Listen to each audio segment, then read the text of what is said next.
Jingle bells, jingle all the way. Oh, what fun it is to ride in a one-horse open sleigh. Jingle bells, jingle all the way. Oh, what fun it is to ride in a one-horse open sleigh. Dashing through the snow in a one-horse open sleigh. O'er the fields we go, laughing all the way. Bells on bobtail ring, making spirits bright. What fun it is to ride and sing a sleighing song tonight. Jingle bells, jingle all the way. Oh, what fun it is to ride in a one-horse open sleigh. Jingle bells, jingle all the way. Oh, what fun it is to ride in a one-horse open sleigh.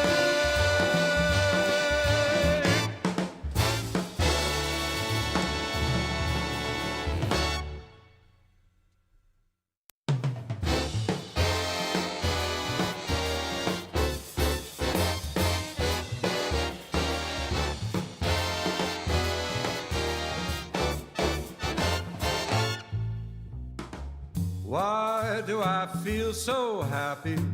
Why am I filled with cheer? Must be that time of year. Why am I feeling lucky? Everyone, and welcome to today's update on COVID-19 in New Brunswick. Speaking at this afternoon's briefing will be the following individuals: Dr. Jennifer Russell, the Chief Medical Officer of Health, and the Honorable Blaine Higgs, Premier of New Brunswick. Bon après-midi tout le monde et bienvenue à cette mise à jour sur le COVID-19 au Nouveau-Brunswick. Les personnes suivantes prendront la parole lors de la séance d'information de cet après-midi.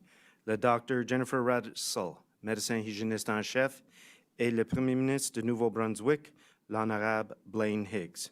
Dr. Russell.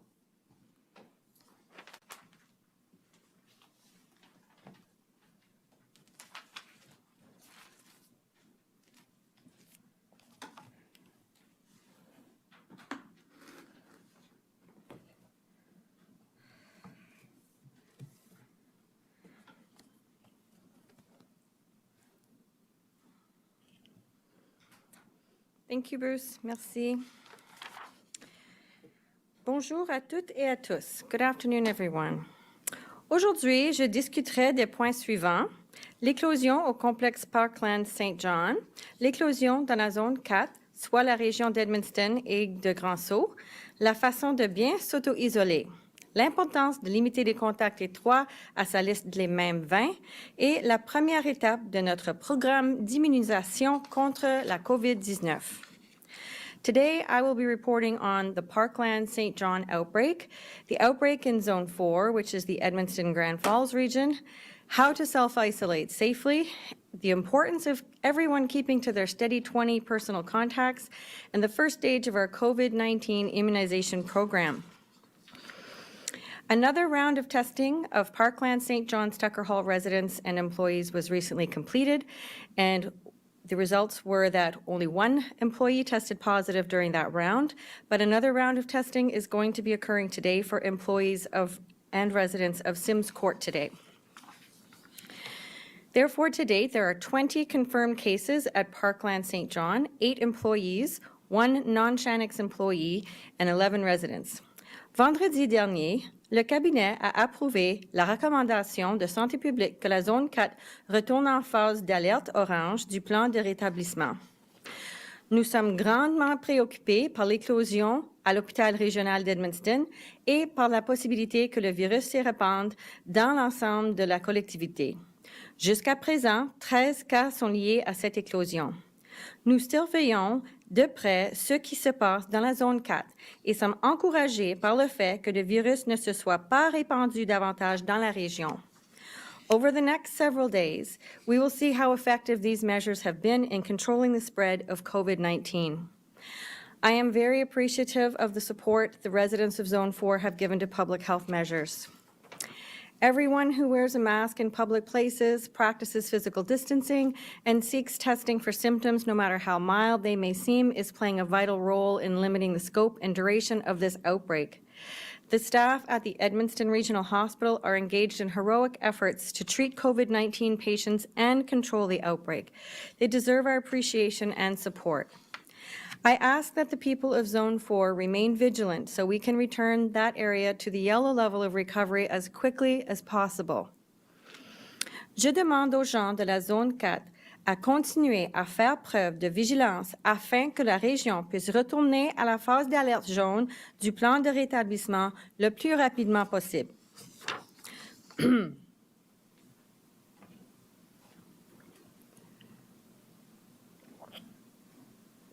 Aujourd'hui, j'annonce qu'il y a 6 nouveaux cas confirmés de COVID-19 au Nouveau-Brunswick. Il y a 3 nouveaux cas dans la zone 4, soit la région d'Edmundston et de Grand-Sault. 2 personnes âgées de moins de 19 ans, une personne âgée de 40 à 49 ans. Il y a 2 cas dans la zone 1, soit la région de Moncton et du sud-est du Nouveau-Brunswick. Une personne de moins de 19 ans et une personne âgée de 60 à 69 ans. Dans la zone 2, qui comprend les comtés de Saint John, Charlotte et Kings, il y a aussi un nouveau cas, soit une personne âgée de 40 à 49 ans. Toutes ces personnes sont en isolement et leur cas fait l'objet d'une enquête par Santé publique. Il y a présentement 55 cas actifs du COVID-19 dans la province. Et en tout, 3 personnes sont hospitalisées, dont 2 aux soins intensifs. Et quand on dit qu'il y a 50 cas qui sont actifs à ce moment-ci, ça, il faut les garder dans vos pensées, mais aussi tous les gens qui sont en auto-isolement, qui étaient des contacts étroits de ces 55 cas. Je vous demande une fois de plus de garder ces concitoyens du Nouveau-Brunswick dans vos pensées et vos prières. Today, there are 6 confirmed cases of COVID-19 in the province. In Zone 4, which is the Edmundston-Grand Falls region, there are 3 new cases.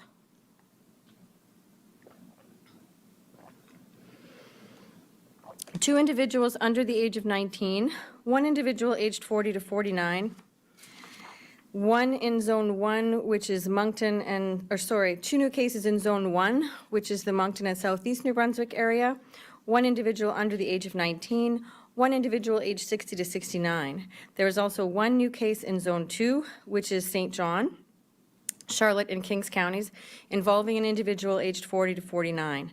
All of these cases are self-isolating and remain under investigation by public health. There are currently 55 active cases in the province of COVID-19, with 3 individuals hospitalized, including 2 who are now in intensive care. And I ask that you keep all of these fellow New Brunswickers in your thoughts and prayers, as well as all the people who are self-isolating right now.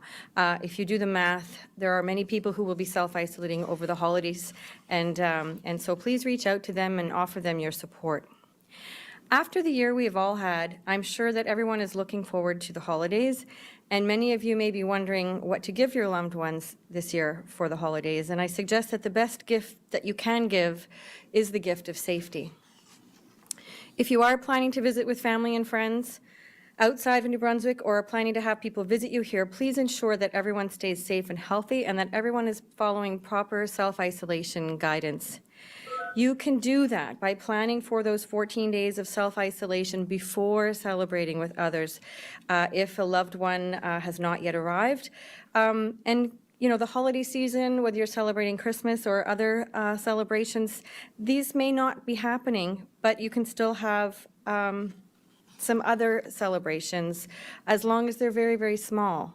So don't let anyone bring COVID-19 to your festive table. I have heard from some of my counterparts in other provinces where people were not self-isolating properly, and that ended up causing the household to become infected, some of whom are elderly. So we just don't want that to happen. And I can tell you that all of my counterparts in Newfoundland, PEI, and Nova Scotia are all very, very, very, very concerned about the holiday season. And we're very concerned about seeing increases in cases in the early January timeframe. So if we are all adhering to public health measures and staying as safe as possible, we will hopefully not see that spike in cases in those early days of January. Si vous prévoyez rendre visite à des membres de votre famille ou à des amis à l'extérieur du Nouveau-Brunswick, ou si des gens prévoient venir dans la province vous visiter, veillez à la santé et la sécurité de tous. Vous pouvez, entre autres, vous isoler pendant 14 jours avant de prendre part à une célébration avec des autres. If you are leaving the province, you will need to self-isolate for 14 days when you return. Certains pensent peut-être à contourner ou à tout simplement ignorer ces mesures. Nous savons par expérience que ce genre de comportement peut être tragique. La deuxième vague de la pandémie de COVID-19 sévit présentement dans la majorité du pays et il est possible de lier bon nombre de cas à des rassemblements du jour de l'Action de grâce ou des gens qui ne sont pas bien auto-isolés. Et quand je dis l'Action de grâce, on a vu aux États-Unis, leur Action de grâce était une couple de semaines passées, puis après ça, on a vu une grosse augmentation dans les nombres de cas aux États-Unis. Une pandémie, c'est pas vraiment un temps de voyager pour des raisons non essentielles. Alors, si vous pouvez éviter de voyager durant les vacances, c'est tellement important pour nous protéger comme une province. People may be thinking about taking shortcuts or disregarding measures altogether. We know from experience that this can result in tragedy. And again, I have had people even contact me asking for advice. So my family members are coming from a different province. Why don't I just self-isolate with them? No. That's not safe. You can get infected with visiting family members, and we don't want that to happen. And we know that that can result in very, very serious consequences, including hospitalization and including death. So the second wave of the outbreak of COVID-19, now engulfing much of our country, can, in many cases, be traced back to holiday gatherings for the U.S. Thanksgiving and our Thanksgiving, included, where people failed to self-isolate or had many large numbers of close contacts. So we know that gatherings are a risk, and we would like those risks to be minimum. And we don't want to see large numbers of cases in the January timeframe after the holidays, because we know that we'll see the effects of what people are doing within a 2-week period of those activities.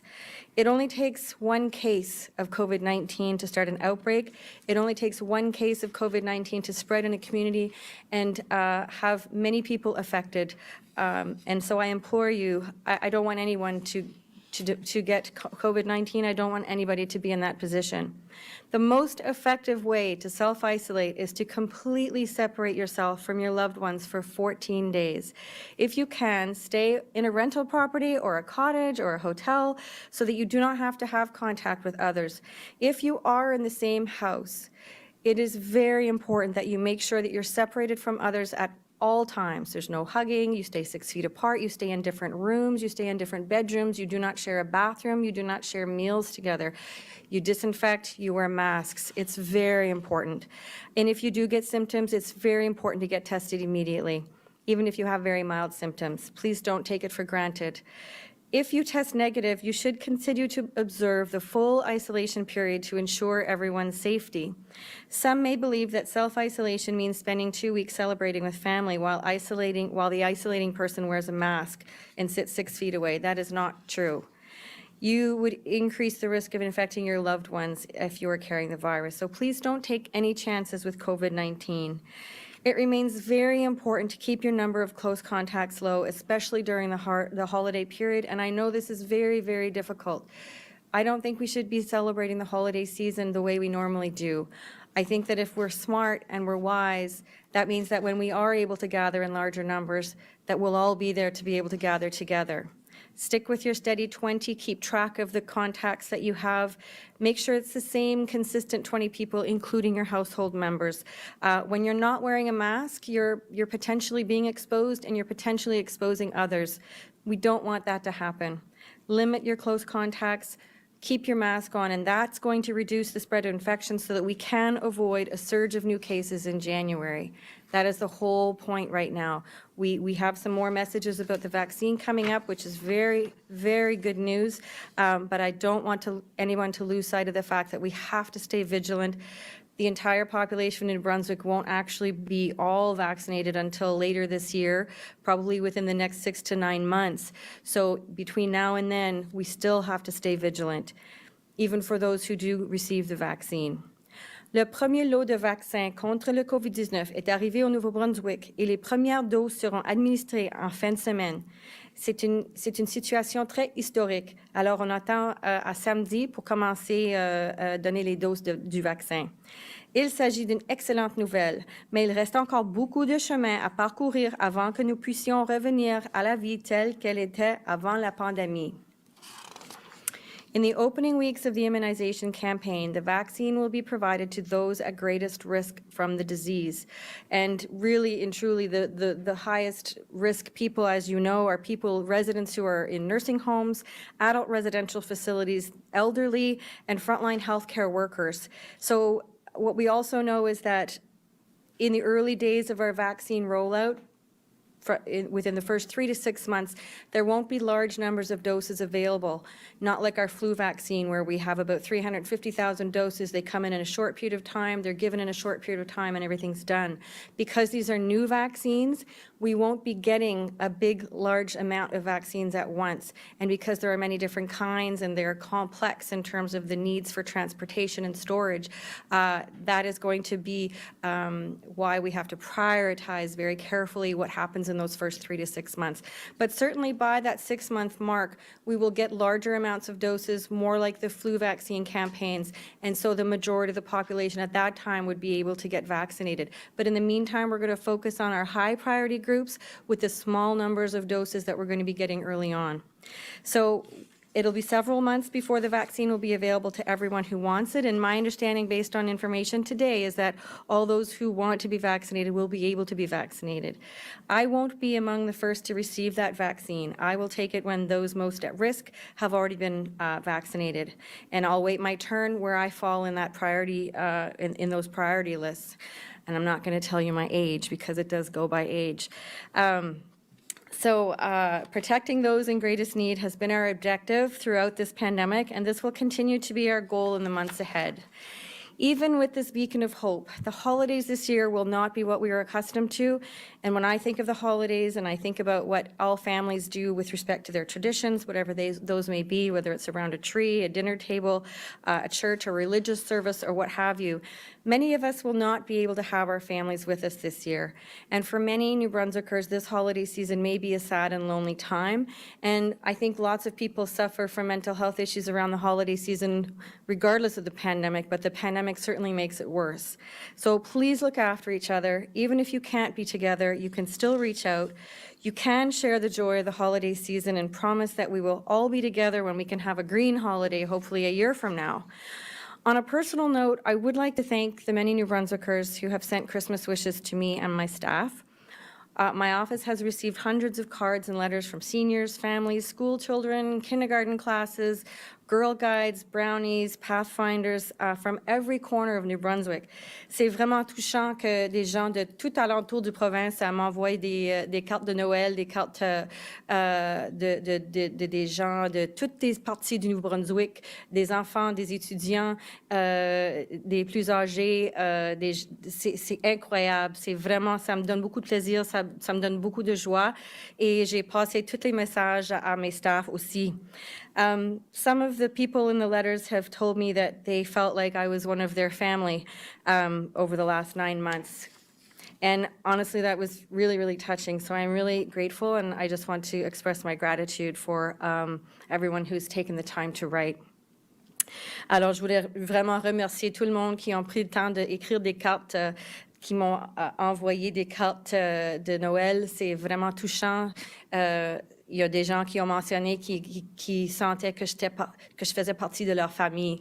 Alors, je voulais juste vraiment vous remercier pour votre générosité et ça m'a donné beaucoup de plaisir, beaucoup de joie et j'ai passé les messages à mes staffs aussi. So, my wish for all New Brunswickers is that we have a safe and joyful holiday season. Je souhaite que tous les citoyens du Nouveau-Brunswick passent d'heureuses fêtes en toute sécurité. And I know that we can all do this together and keep each other safe. So thank you very much.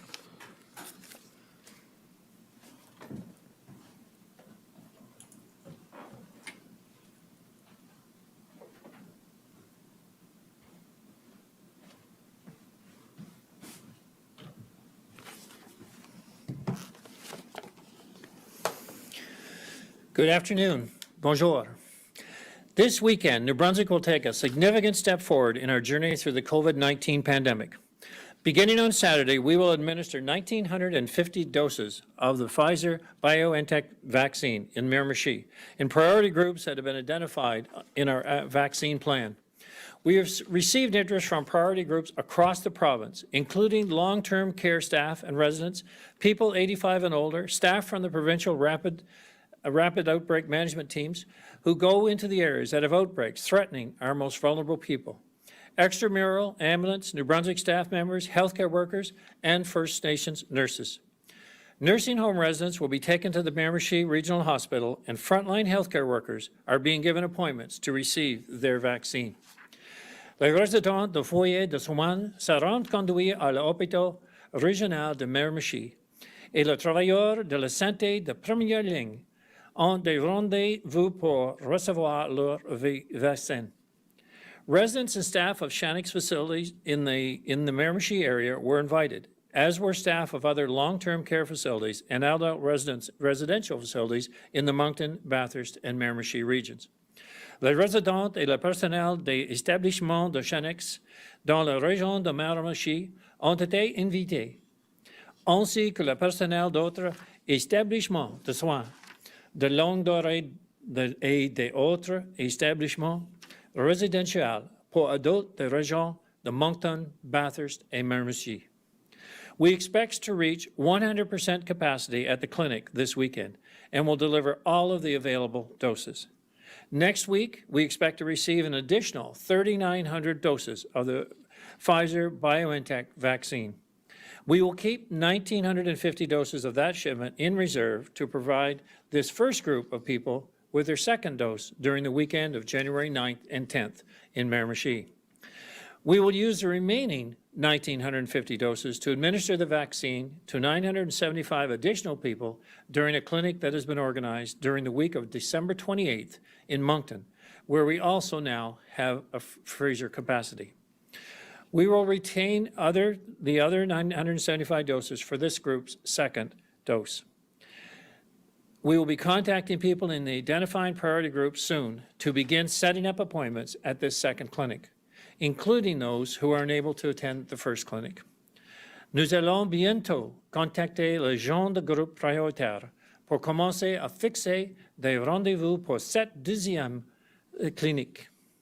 Les personnes qui ne peuvent pas se rendre de la première clinique feront aussi partie de ce groupe. This is only a first step. Ce n'est qu'une première étape. It's going to take many months. This is going to be a process before enough of the population is vaccinated and we're able to move to the green level. We will work through the priority groups first, starting with the most vulnerable and those who work with the most vulnerable. But in the months ahead, everyone who wants a vaccine will be given the opportunity to get it. We expect to receive another 3,900 doses of the Pfizer-BioNTech vaccine during the week of January 4th, and we anticipate regular deliveries will begin the week of January 11th. We are also exploring options to acquire or borrow more freezers so that we can store the vaccine in additional communities. We have received several offers of assistance from businesses and organizations in our province and in our region offering equipment and support, including the use of special freezers and fridges. We are indeed very grateful for the generosity we have seen. This shows and continues to show how when it really counts, we all come together to do our part. Public Health has also been assessing existing capacity in the province. For example, the vaccine doses going to Moncton will be stored at an approved site identified by staff and has equipment and the capacity to store the vaccine. I am very confident we will continue to hear good news about additional vaccine, such as Moderna, that are expected to be approved for use in Canada very soon. This will help speed up access to all. While these first clinics are being held in Miramichi and Moncton, future clinics will be held at other locations throughout the province to ensure easy access. Les premières cliniques auront lieu à Miramichi et Moncton, mais les cliniques suivantes auront lieu un peu partout dans la province pour les rendre plus accessibles. Our province is well prepared to receive and distribute the vaccines once larger numbers of doses are available. Notre province est bien préparée pour recevoir et distribuer la vaccine lorsqu'un plus grand nombre de doses seront disponibles. For now, I ask everyone to be patient. What is so exciting is that just a month or so ago, we were all wondering when a vaccine would arrive. And now not only is it arriving, but there are multiple vaccines that are on the horizon, very close. But we do have to remember, we are still in the midst of a global pandemic. We've had success thus far, and we cannot lose sight of where we are and that vaccines are just now being distributed. We cannot lose sight over this holiday period. We must continue to maintain our focus. We must continue to follow the mandatory order and the advice of public health. We have to follow the rules that are applicable to our health zones, whether we are currently in yellow or orange.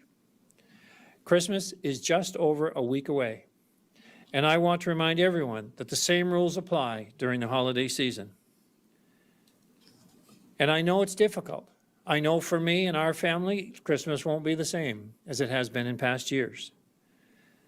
If you are doing any last-minute holiday shopping, remember to wear a mask and maintain a physical distance of at least 2 meters.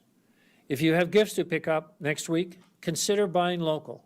The support for local businesses and the support for our province by residents has been overwhelming, and it's put us at the forefront in so many categories. Many local entrepreneurs, however, are struggling this year because it is a different time. And this is the time of the year when they usually make up for losses during the year. And this year it has been an exception. The holidays are the perfect time to support businesses in our community by purchasing New Brunswick-made gifts. We are so fortunate to live in a province where we can go shopping while taking precautions. Nous sommes privilégiés de vivre dans une province où nous pouvons aller en magasin, tout en prenant des précautions. We can even have small gatherings in our region if it is in the yellow level. Nous pouvons même avoir des petits rassemblements si notre région est dans la phase jaune. But this Christmas is not going to look the same as others. Mais Noël, c'est différent des années passées.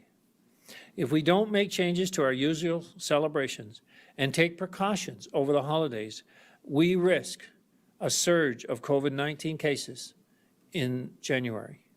We have seen it happen across the country. We cannot let our guard down. We've been diligent, we've been persistent, and we must continue until we have fully vaccinated, or we've reached the threshold of a 70% of our population. The safest way to celebrate is to avoid large gatherings and keep your contacts low and consistent. Follow Dr. Russell's advice to stay within your steady 20. New Brunswickers are strongly advised to avoid all essential trips, all non-essential trips this holiday season. I know the restrictions in place have been hard for many, and this will be a difficult Christmas for those of us with loved ones living in other provinces or countries who cannot come home to visit. I have 2 daughters and their families, one in Ontario and one in Saskatchewan, who will not be coming home for Christmas. But these measures have worked well so far, and now is not the time to give up or for us to lose our focus. Please continue to step up and follow the rules as our vaccine rollout continues. Continuez à faire des efforts et à respecter les règles pendant tout le processus de distribution du vaccin. For now, Zone 4, the Edmonton region, is still in the orange level. Pour le moment, Zone 4, dans la région de Edmonton, est encore dans la phase orange. But if we all do our part, we can get all of New Brunswick back to yellow soon. Mais si tout le monde fournit sa part effort, nous allons pouvoir ramener toutes les régions de New Brunswick dans la phase jaune. Let's keep up the good work. Let's keep up the great work over the holiday season. So New Brunswick is in yellow as we enter 2021. and we stay in yellow as we go through the vaccination process. Let's set the tone for the new full year. Let's ensure our new year is full of promise and hope and reinvention as we move beyond COVID and into a bigger, brighter future for our residents. Thank you. Merci.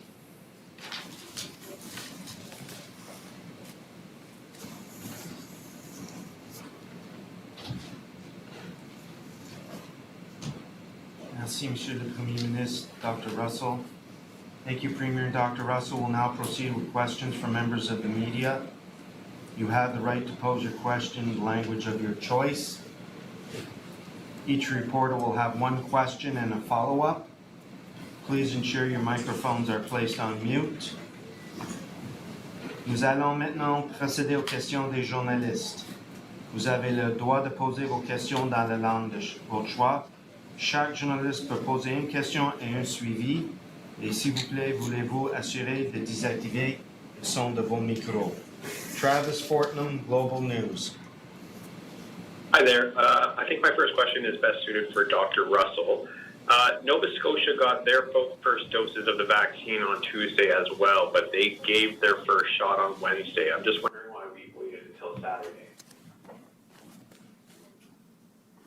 Well, we have been planning our rollout for quite a while, and when we look at resources that we need to do that, we want our hospital capacity and our health service delivery system to function at a high level.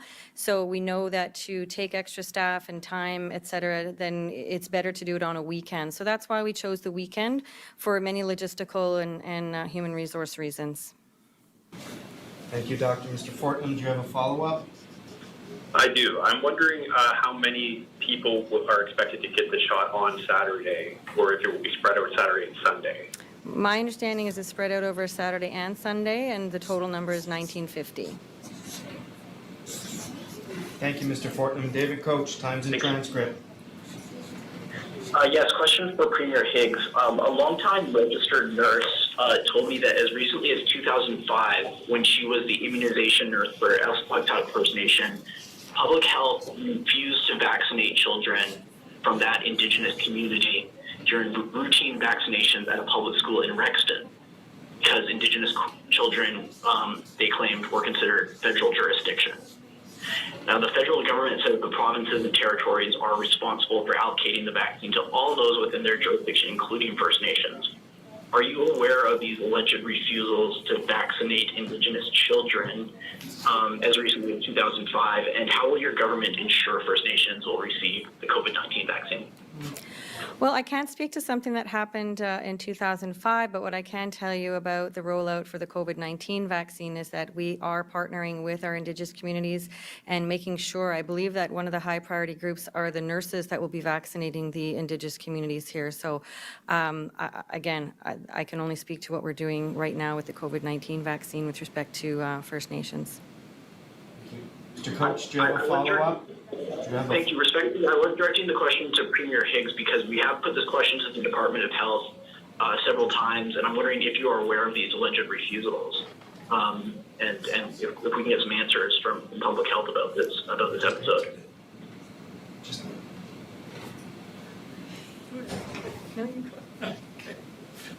We're debating who should answer this. I'm not familiar with what happened 15 years ago, to the same as Dr. Russell said, but certainly, you know, we are identifying as a population, all vulnerable populations, and everyone will be treated equally based on the risk assessments, and certainly that includes First Nations and the community and the children. It's all part of vaccinating the entire population of our province. So I would anticipate and insist that everyone is treated equally and based on the vulnerability that exists, and I don't see any real reason to deviate from that. Andrew Watt, Telegraph Journal. Thanks, Bruce. Dr. Russell, I'd like to get your thoughts on this. So we've got the Pfizer vaccine coming in, and then we got the Moderna vaccine coming in. Like, are they exactly the same? Are they different? Is one better than the other? Like, how does that work? I don't really understand.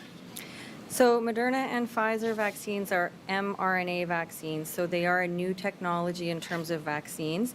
They both have requirements with respect to transportation and storage at certain temperatures. So the Pfizer one is minus 80 or minus 70, and the Moderna one is, I think, minus 20. And once those two vaccines are rolled out and provided for the higher risk populations that we've identified for the first phase of the rollout, the other five out of the 7 vaccines that we're expecting to receive are more traditional and don't have the same requirements with respect to the temperature and the storage. It's just a matter of when the other ones get approved, and the volume of them will be available to us probably only about 6 months from now.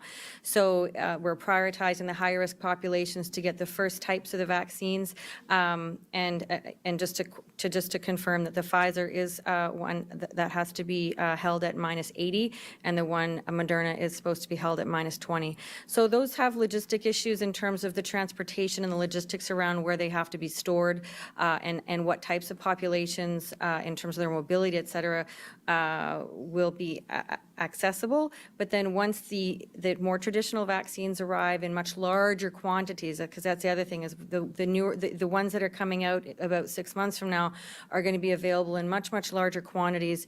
And so much like the flu vaccine rollout, where we vaccinate 350,000 people within a several month period, several week period, we expect that once that part of the rollout happens, it'll go quite swiftly for the majority of the population that wasn't in the higher priority groups, based on age, based on risk, and based on working with high-risk populations and also critical infrastructure. Thank you, Doctor. Mr. Watt, do you have a follow-up today? I do. Okay, but I didn't really feel like the question got answered. Like the Pfizer vaccine, for example, they're saying, kids under 16 can't take it. Like, are they exactly the same vaccine apart from the need to store them at different temperatures, or are they different? Well, they have different profiles in terms of efficacy. They have different profiles with respect to any adverse events. In terms of the phase 3 trial data and results of that, you are correct with respect to the Pfizer. There were only a limited amount of people under the age of 16 that we have data on for that. So although children aren't really in the first phase or the second phase of the rollout actually anyway, so I guess, with respect to who needs to be vaccinated first, children under the age of 16 aren't actually on that list. So they can wait for the more traditional vaccines that we're going to be getting in July anyway, just like the majority of the population. So the first 6 months are going to be Moderna and Pfizer for the most part.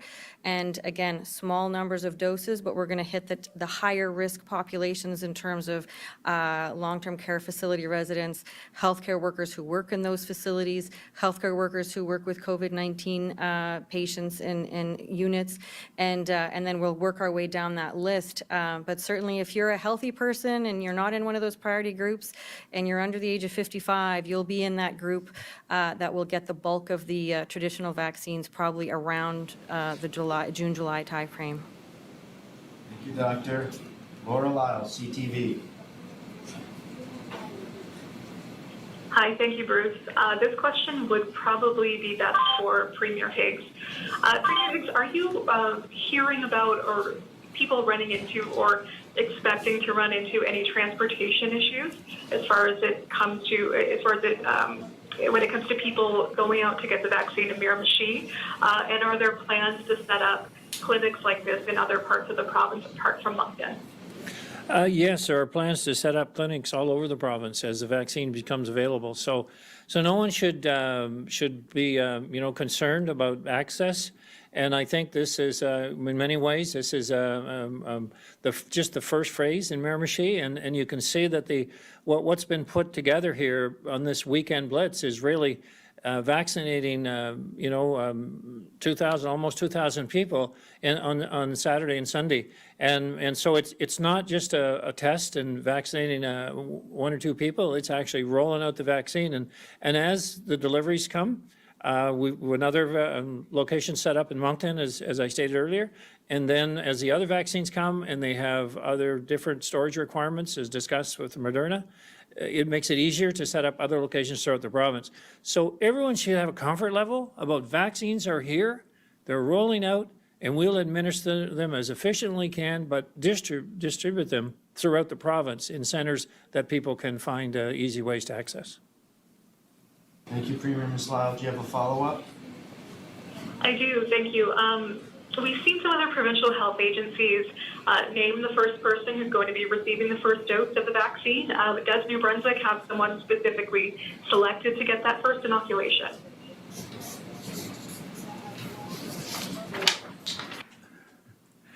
I think the answer is yes, but I am not aware of just who that is at this point, and I guess it will be disclosed on the weekend. Thank you, Ms. Lyle. Thank you, Premier Marie Sutherland, CBC. Hi, yes, my question for Dr. Russell. You said that you were going to wait your turn to get the vaccine in terms of the priority and age breakdown of the groups, but will you be recommending that Premier Higgs, Minister Shepherd, and members of the All-Party Committee be vaccinated early to avoid any continuity of government concerns? That is a very good question, and as part of the infrastructure, critical infrastructure group, it's possible they will be included in that. But you know, we're comparing. The priority groups do include people of a certain age, and I don't want to disclose anybody's ages, but between ages and between critical infrastructure needs, they will be vaccinated at the appropriate time that meets those. Ms. Sutherland, do you have a follow-up? Yes, also for Dr. Russell. So on December 11th, when you were asked if there was a chance of people in the Edmonton region celebrating the holidays at the yellow level of recovery, you said never say never, and today you sort of indicated you're still very concerned. So what are your thoughts today about the chances? We've got, like a week to go. What would it take to get them there? Well, I think we have to watch and wait, just as we have in every other situation where a zone was in the orange phase. So we're doing the same process that we've done in every single situation like that. We look at the data, we look at the type of transmission that we're seeing, we're looking at the hospital capacity, the impact there, we're looking at, are people following public health measures, et cetera. So I'm cautiously optimistic right now, but again, anything can happen over the course of the days that as soon as you get a new case, again, doing the contact tracing, is it somebody that was already on the list? How many people are self-isolating, et cetera? And, again, it is somewhat unpredictable, but as of the trends right now, I think we're cautiously optimistic. That's all I can say right now.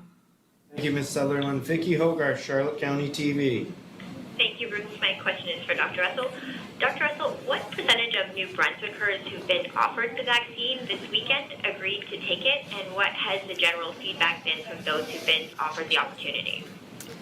So, with respect to the Pfizer vaccine and the Moderna vaccine, that rollout is going to be in the next 3 months approximately, and very, very small numbers of doses. So, we have a population of 750,000 roughly in this province, so 1950 out of 750, that's not a very large percentage. It's really a drop in the bucket. But as we move further through the rollout, as the other vaccines become available in larger quantities, the rollout will go much quicker and much faster, again, with the general population. But early on is small numbers of doses rather, small percentage of the population, but those at highest risk in the population, including the healthcare workers that will be working with the high-risk populations. Thank you, Dr. Ms. Hogarth. Do you have a follow-up? Sorry, my question was actually what percentage of the people who were offered the vaccine this weekend agreed to take it? Oh, I don't have that number, but I'm assuming that there would have been at least 1,950 invitations that went out in terms of, and if they didn't want it, I don't know how many would have said no. And if they did say no, I wouldn't know the reasons why. My understanding is I think all the people that are being offered it are planning to attend, but that can change between now and the weekend. Thank you. Margot Castadet, Akobari, Radio-Canada. Oui, cette question est pour le Dr. Russell. Est-ce que vous pouvez faire le point de manière un petit peu plus précise sur l'éclosion à l'hôpital d'Edmundston? Vous avez dit qu'il y avait 13 cas qui étaient liés. Est-ce qu'on pourrait aussi avoir le nombre de personnes en isolement? Je vais essayer de trouver cette information. Je sais, dans la zone comme telle, il y a 17 cas. Et oui, dans l'hôpital comme tel, 13 qui sont liés. Les employés, il y a 9 employés qui ont testé positif, je crois, et les autres étaient des patients. Mais je vois pas... Ah, il y a 55 staff de Horizon et Vitalité qui sont pas au travail. Alors, il y a 37 qui sont pas au travail de Vitalité et il y a 18 qui ne travaillent pas de l'Horizon, le réseau Horizon. Margot, as-tu un suivi? Oui, je sais que vous avez répondu à cette question en anglais. J'aimerais la reposer en français si vous voulez bien. Quel est l'espoir pour la zone 4 de passer Noël en phase jaune? Ah, OK. Alors, comme chaque éclosion dans chaque zone qui a déjà été en orange, le protocole, c'est le même. On surveille les informations fur et à mesure qu'on les a, les nombres de cas. Est-ce que ce sont des cas qui sont liés à des contacts étroits qu'on connaissait déjà? Est-ce qu'il y a un impact encore sur la capacité de l'hôpital? Est-ce qu'on voit de la transmission dans la communauté? Et est-ce qu'on voit que les gens suivent tous les protocoles, les directives de santé publique? À ce moment-ci, je crois que on va essayer d'être capable de faire des décisions dans les prochains jours, mais d'habitude, c'est 14 jours qu'on peut voir les changements. Mais comme le cas de zone 3, on avait fait des changements avant le 14 jours. Alors, on va voir on va voir au fur et à mesure les prochains jours. C'est Margot. Meg Cunningham, CHMA News. Good afternoon. My question is for Dr. Russell. Can you walk me through the steps from start to finish the person would have to take to visit a friend or a family member for the holidays in a different province in order to do so safely and within public health guidelines? Well, I think all of my colleagues across the country would say that non-essential travel is not advised. So going to visit a family member or a friend is non-essential travel and it's not advised. So that's the number one point that, again, my colleagues across the country, including the Atlantic bubble, have been messaging to their citizens, to their provinces. We want to get through the holiday season as safely as possible so that we don't see spikes in January. We are really, really concerned that gatherings over the holidays and travel over the holidays will contribute to that.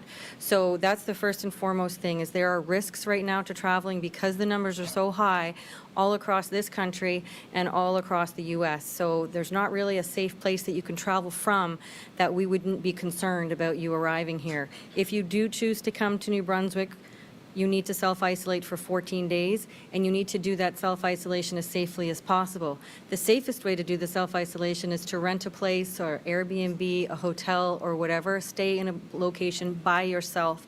If you have to self-isolate in a household with other people, you must have your own bedroom. You must have your own bathroom. You must eat your meals separate from the rest of the household members.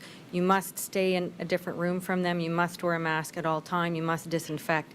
There is a safe way to do it, and if it's done safely, then people will be protected. But if there are any shortcuts taken or any errors made, the risk to the household members is there. And we just don't want to see that happening over the holidays, and we certainly don't want that to contribute to increased numbers of cases in January. Thank you, Dr. Ms. Cunningham. Do you have a follow-up? I do, thank you. So based on what you just said, it sounds as though you're saying that while it is technically permitted to travel interprovincially, you are discouraging it? Absolutely. Thank you. Bobby Jean McKinnon, CBC. Yes, thank you. Premier Higgs or Dr. Russell, I know the second shipment of vaccine is expected to arrive next week, which is why you decided to administer all 1950 doses rather than save half as second doses for 975 people. But what happens if something goes wrong and the second shipment doesn't arrive within the required 21 days for the 1,950 people to receive their second dose? What is the contingency plan? So Greg McCallum would love to speak to that because there is a contingency plan. Certainly, we do expect there to be always the risk of delays. So there is a window whereby, as long as we get the shipment in by a certain time, that we can accommodate that without losing its effectiveness, et cetera, with respect to the timing of that second dose. But if there are any extra details on that I'm missing, I will check with my colleague Greg McCallum, and Bruce can help you relay any extra details that I may have left out. Thank you, Ms. McKinnon. Do you have a follow-up today? Yes, I do. Thank you for Premier Higgs. Some paramedics, nurses, and other healthcare workers who were deemed priority for the vaccine were invited to apply to attend the clinic in Miramichi this weekend and were given appointments, are now being denied time off to go because of staffing demands and travel times. Unions and the opposition say these frontline workers should be accommodated. They say this problem should have been anticipated, and it's up to you to fix it for this group and for others going forward. How do you respond? So in terms of the rollout, my understanding is that because that high priority group is going to be rolled out over the next 3 months, there will be many opportunities. And as I said earlier, somebody asked a question about why we were delaying it till the weekend. We are trying to not disrupt anybody's need to work. We're trying to make sure that health service delivery is provided at the maximum capacity and not interrupt that. So we're trying to be very, very judicious and balance those things. There will be other opportunities, and certainly, again, many more doses are coming from Moderna and Pfizer over the next 3 months for that high priority group. So if they don't get this batch or the one next week or the one the week after that, sometime obviously in the next 3 months they would have access to an opportunity where they weren't working to be able to get that vaccine as they are in that high priority group. Thank you, Doctor. Thank you, Ms. McKinnon. Michael Staples, Daily Gleaner. Thanks, Bruce. My question is for Dr. Russell. Health Canada issued a warning Wednesday about the risks of buying COVID-19 vaccines sold on the internet. What's your reaction to that, and what advice can you offer New Brunswickers about that? Well, obviously safety is our biggest concern, and obviously we can assure the safety based on all the research and efficacy and data and all the work that we've done logistically to make sure that the supply that we receive is safe. So I would definitely discourage anybody from getting a vaccine off the internet. Thank you, Doctor. Mr. Staples, do you have a follow-up? I do a very quick one. Thanks, Bruce. Are you aware, Dr. Russell, of any incidents in New Brunswick involving false vaccines making their rounds?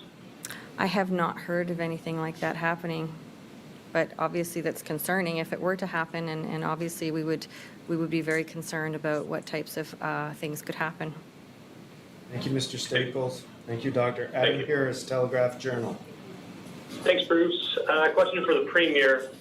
Premier, the federal government announced today that New Brunswick will receive $92 million more in transfer payments this coming year, including $64 million bump in equalization. You were worried about that being reduced. Could I just seek your reaction?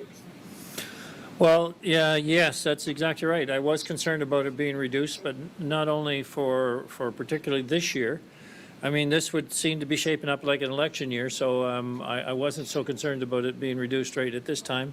But in future years, and given kind of the economy of the country, I am very concerned about the longevity of the transfer payments as we now know them. Thank you, Premier. Mr. Harris, do you have a follow-up? Yes, please, Bruce. On the same subject, it's a 3% bump in equalization. Last year, that bump was 9%, 8% the year before. What does it mean to New Brunswick's fiscal standing and the ability to deliver services like healthcare and others if the percentage increases are smaller? Well, we know that this is all very relative. Our proportion is like 35 to 40% of our total budget.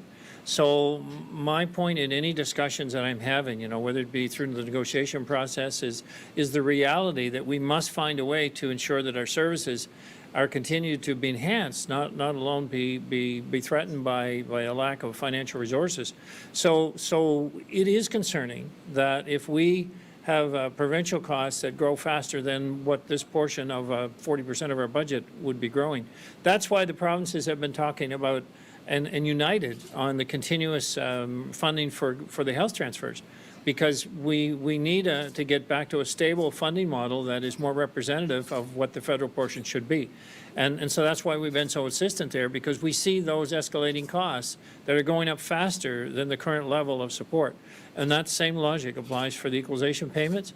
And it becomes even more of a concern for the equalization payments because if you look out over, you know, like Alberta and the situation with the economy in Alberta, they too could be you know, a recipient of transfer payments coming forward or equalization payments.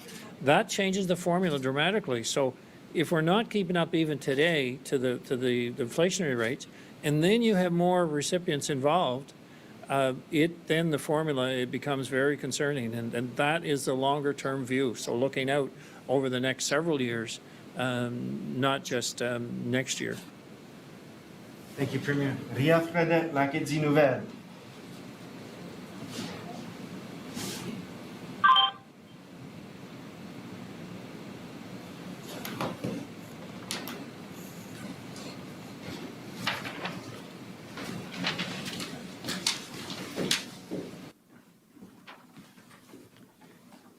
Thank you, everyone.